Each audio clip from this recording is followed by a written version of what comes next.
It was generally hypothesized that the brain was divided into an engine located in the center of the brain which performed the actual cognition, surrounded by an array of components in which memories were stored. What I observed was consistent with this theory, since the peripheral subassemblies seemed to resemble one another, while the subassembly in the center appeared to be different, more heterogeneous, and more moving parts. However, the components were packed too closely for me to see much of their operation. If I intended to learn anything more, I would require a more intimate vantage point. Each subassembly had a local reservoir of air, fed by a hose extending from the regulator at the base of my brain. I focused my periscope on the rearmost subassembly, and using the remote manipulators, I quickly disconnected the outlet hose and installed a longer one in its place. I had practiced this maneuver countless times so that I could perform it in a matter of moments. Even so, I was not certain I could complete the connection before the subassembly had depleted its local reservoir. Only after I was satisfied that the component's operation had not been interrupted did I continue. I rearranged the longer hose to gain a better view of what lay in the fissure behind it. Other hoses that connected it to its neighboring components. Using the most slender pair of manipulators to reach into the narrow crevice, I replaced the hoses one by one with longer substitutes. Eventually, I worked my way around the entire subassembly and replaced every connection it had to the rest of my brain. I was now able to unmount this subassembly from the frame that supported it and pull back the whole section outside of what was once the back of my head. I knew it was possible. I had impaired my capacity to think. Maybe I was unable to recognize it, but performing some basic arithmetic tests suggested that I was uninjured. With one subassembly hanging from the scaffold above, I now had a better view of the cognition center of my brain, but there was not enough room to bring the microscope attachment itself in for a close inspection. In order for me to really examine the workings of my brain, I would have to displace at least half a dozen subassemblies. Laboriously, painstakingly, I repeated the procedure of substituting hoses for other subassemblies, repositioning another one farther back, two more higher up, and two others out to the sides, suspending all six from the scaffold above my head. When I was done, my brain looked like an explosion, frozen an infinitesimal fraction of a second after the detonation, and again I felt dizzy when I thought about it. But at last, the cognition engine itself was exposed, supported on a pillar of hoses and actuating rods leading down into my torso. I now also had the room to rotate my microscope around a full 360 degrees and pass my gaze across the interfaces of the subassemblies I had moved. What I saw was a microcosm of auric machinery, a landscape of tiny spinning rotors and miniature reciprocating cylinders. As I contemplated, as I contemplated this vista, I wondered where my body was. The conduits which displaced my vision and action around the room were in principle no different than those connected to my original eyes and my hands to my brain. For the duration of this experiment, were these manipulators not essentially my hands? Were the magnifying lenses at the end of my periscope not essentially my eyes? I was an everted person with my tiny, fragmented body situated at the center of my own distended brain. It was in this unlikely configuration that I began to explore myself. I turned my microscope to one of the memory subassemblies and began examining its design. I had no expectation that I would be able to decipher my memories, only that I might divine the means by which they were recorded. As I had predicted, there were no reams of foil pages visible, but to my surprise, neither did I see banks of gear wheels or switches. Instead, the subassembly seemed to consist almost exclusively of a bank of air tubules. Through the interstices between the tubules, I was able to glimpse ripples passing through the bank's interior.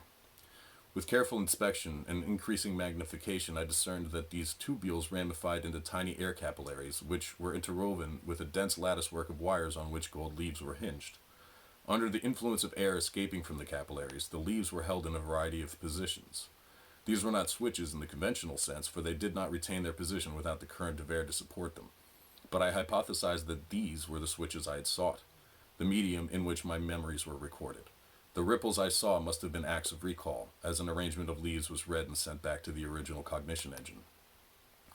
Armed with this new understanding, I then turned my microscope to the cognition engine.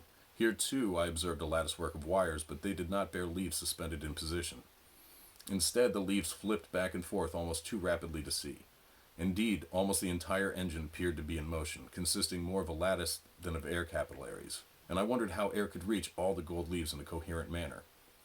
For many hours I scrutinized the leaves until I realized that they themselves were playing the role of capillaries.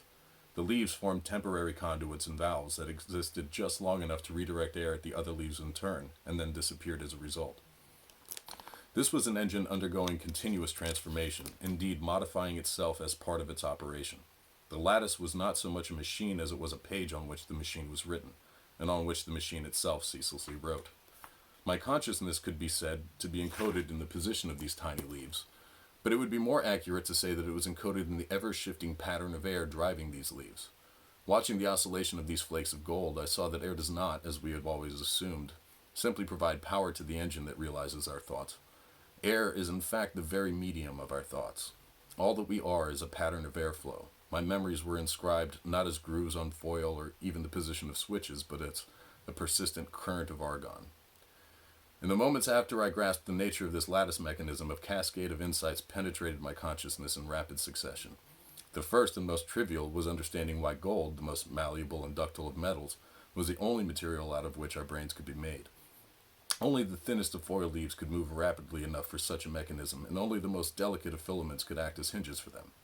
By comparison, the copper burr raised by my stylus as I engraved these words and brushed from the sheet when I finished each page is coarse and heavy as scrap. This truly was a medium where erasing and recording could be performed rapidly, far more so than any arrangement of switches or gears. What next became clear was why installing full lungs into a person who has died from lack of air does not bring him back to life. These leaves within the lattice remain balanced between continuous cushions of air. This arrangement lets them flip back and forth swiftly, but it also means that if the flow of air ever ceases, everything is lost. The leaves all collapse into identical pendant states, erasing the patterns and the consciousness they represent. Restoring the air supply cannot recreate what is evidenced. This was the price of speed. A more stable medium for storing patterns would mean that our consciousnesses would operate far more slowly. It was then that I perceived the solution to the clock anomaly. I saw that the speed of these leaves' movements depended on their being supported by air. With sufficient airflow, the leaves could move nearly frictionlessly. If they were moving more slowly, it was because they were being subjected to more friction, which could only occur if the cushions of air that supported them were thinner, and the air flowing through the lattice was moving with less force. It is not that the turret clocks are running faster. What has happened is that our brains are running slower. The turret clocks are driven by pendulums whose tempo never varies, or by the flow of mercury through a pipe which does not change. But our brains rely on the passage of air, and when that air flows more slowly, our thoughts slow down, making the clocks seem to us to run faster. I had feared that our brains might be growing slower, and it was this prospect that had spurred me to pursue my auto-dissection. But I had assumed that our cognition engines, while powered by air, were ultimately mechanical in nature, and some aspect of the mechanism was gradually becoming deformed through fatigue and thus responsible for the slowing. That would have been dire, but there was at least hope that we might be able to repair the mechanism and restore our brains to their original speed of operation.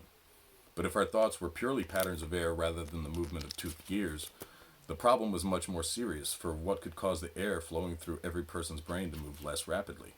It could not be a decrease in the pressure from our filling station's dispensers. The air pressure in our lungs is so high that it already must be stepped down by a series of regulators before reaching our brains.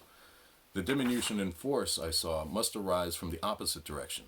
The pressure of our surrounding atmosphere was increasing. How could this be? As soon as the question formed, the only possible answer became apparent. Our sky must not be infinite in height. Somewhere above the limits of our vision, the chromium walls surrounding our world must curve inward to form a dome. Our universe is a sealed chamber rather than an open well, and air is gradually accumulating within that chamber until it equals the pressure in the reservoir below. This is why, at the beginning of this engraving, I said that air is not the source of life. Air can neither be created nor destroyed. The total amount of air in the universe remains constant, and if air were all that would needed to live, we would never die. But in truth, the source of life is a difference in air pressure. The flow of air from spaces where it is thick to those where it is thin. The activity of our brains, the motions of our bodies, the action of every machine we have ever built, are driven by that movement of air, the force exerted as the differing pressures seek to balance one another out. When the pressure everywhere in the universe is the same, all air will be motionless and useless. One day we will be surrounded by motionless air and unable to derive any benefit from it. We are not really consuming air at all. The amount of air that I draw from each day's new pair of lungs is exactly as much as seeps out through my joints of my limbs and the seams of my casing, exactly as much as I am adding to the atmosphere around me. All I am doing is converting air at high pressure to air at low. With every movement of my body, I contribute to the equalization of pressure in our universe.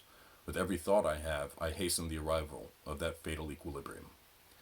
Had I come to this realization under any other circumstance, I would have leapt up from my chair and run into the streets. But in my current situation, body locked in a restraining bracket, brain suspended across my laboratory, doing so is impossible. I could see the leaves of my brain flitting faster from the tumult of my thoughts, which in turn increased my agitation at being so restrained and immobile. Panic at that moment might have led to my death, a nightmarish paroxysm of simultaneously being trapped and spiraling out of control, struggling against my restraints until my air ran out. It was by mere chance as much as my intention that my hands adjusted the controls to avert my periscopic gaze from the lattice work, so all I could see was the plain surface of my work table. Thus, freed from having to see and magnify my own apprehensions, I was able to calm down. When I had regained sufficient composure, I began the lengthy process of resembling myself. Eventually, I restored my brain to its original compact configuration, reattached the plates of my head, and released myself from the restraining bracket. At first, the other anatomists did not believe me when I told them what I had discovered, but in the months that followed my initial autodissection, more and more of them became convinced. More examinations of people's brains were performed, more measurements of atmospheric pressure were taken, and the results were all found to confirm my claims. The background air pressure of our universe was indeed increasing and slowing our thoughts as a result.